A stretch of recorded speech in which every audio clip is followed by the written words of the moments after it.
The Comedy Store, right? It's 2020. It's what the Comedy Store is. What I'm Dying Up Here Great show. is loosely based on. The comedy club that I'm Dying Up Here is loosely based on is the Comedy Store, right? And the cast of top comics. You get to see rare footage from Freddie Prinze. Yeah. Jim Carrey is in it. He's also an executive producer along with I'm Dying Up Here, also executive producer. Right. Dave Chappelle is in it.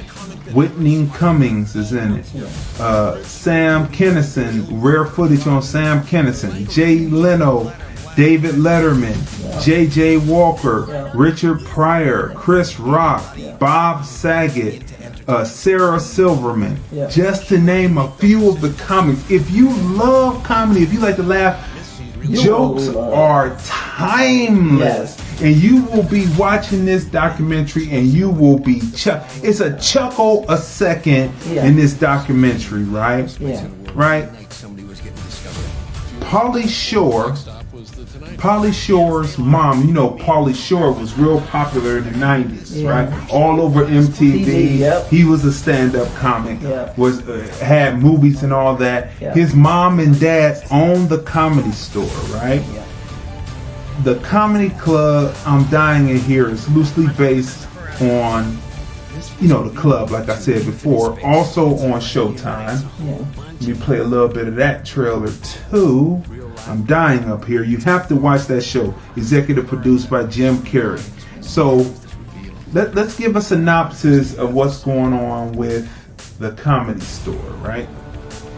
Mike Bender returns to his comedy roots to tell the story, put the spotlight on the Comedy Store, the comedy club that has launched the careers of comedy royalty.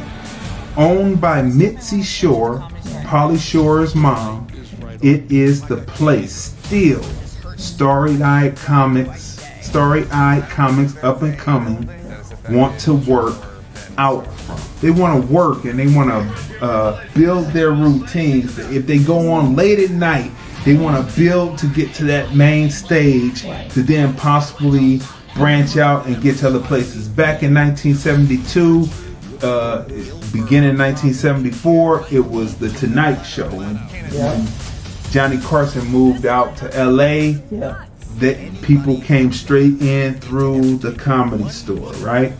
In 1972, the Comedy Store was opened by Sammy Shore jointly with his wife Mitzi Shore. When they divorced, she took over the club and took it to the heights that makes it worth having a documentary about, right? So what do you want to say about the comedy and all that you know see I loved it, and it's just, we saw episode 1 and it was so good. I wanted to see episode 2, but it was getting so late, it was like really early in the morning, so we had to stop. It's that good. And what I do like is, and what I can respect is like the honesty among the comedians. They said one thing about Mitzi is she didn't hold her tongue. She was honest. If she felt that someone was really good, she would let you know. If they sucked that night, she would let them know. But she would also tell them, hey, try again, come back. How about trying this? How about trying that? Just to work on a craft, continue working on your craft. She was somebody that was in the corner. She was in the corner of the comedians. She, to me, was like their comedy mom. Yeah, like godmother, right? So she looked out for all of the comedians. She gave them honest opinions. What did she tell Tiffany Haddish? She told Tiffany Haddish, "You're too pretty. You're not going to make it in comedy. You're too pretty to make it in comedy." You know, that was her opinion. You know, sometimes you have to take people's opinions with a grain of salt, because before American black comics like Moms Mabley, they would dull themselves down and make themselves look rough And many times they had told female comedians anyway to rough yourself up to be able to come across to the audience. But the good thing about that is her telling Tiffany Haddish that gave Tiffany Haddish the fuel to say, you know what? I'm not just a pretty face. I can be pretty, I can be funny, I'm intelligent. She's a businesswoman, right? Mm-hmm.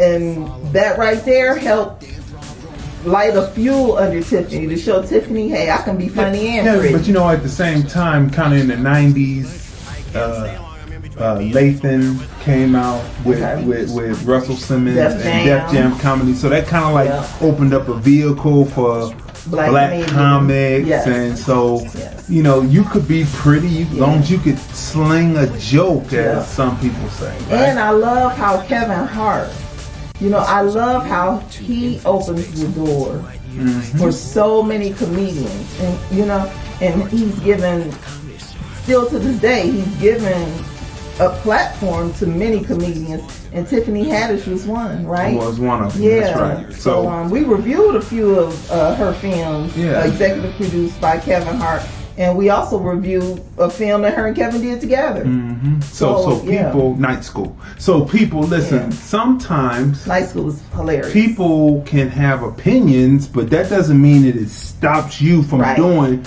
what you're doing. Right? Take it, keep it moving. You take the good and bad, and you just keep it moving. Keep it moving. Right. So let's rate this now. Cinematography is a 10. Okay. Sound and editing, taking those DVRs and the analog and bringing it into digital, mixing sound, adding music, bringing the levels up.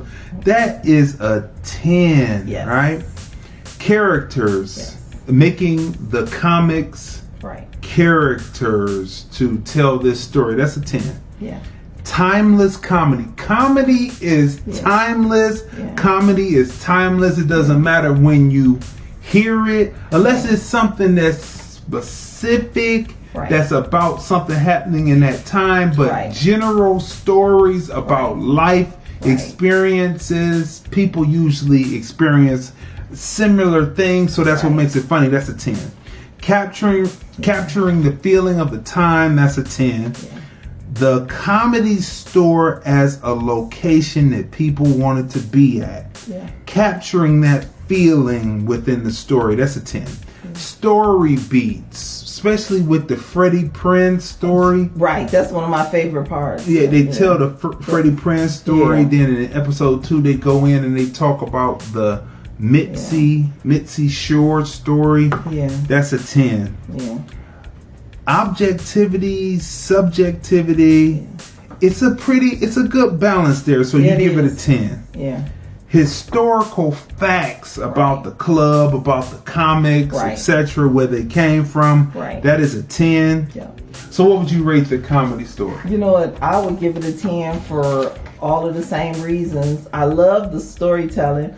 I love like the funny, each of the different comedians that they talk to. Each of them have like a different little story, just nice little nuggets.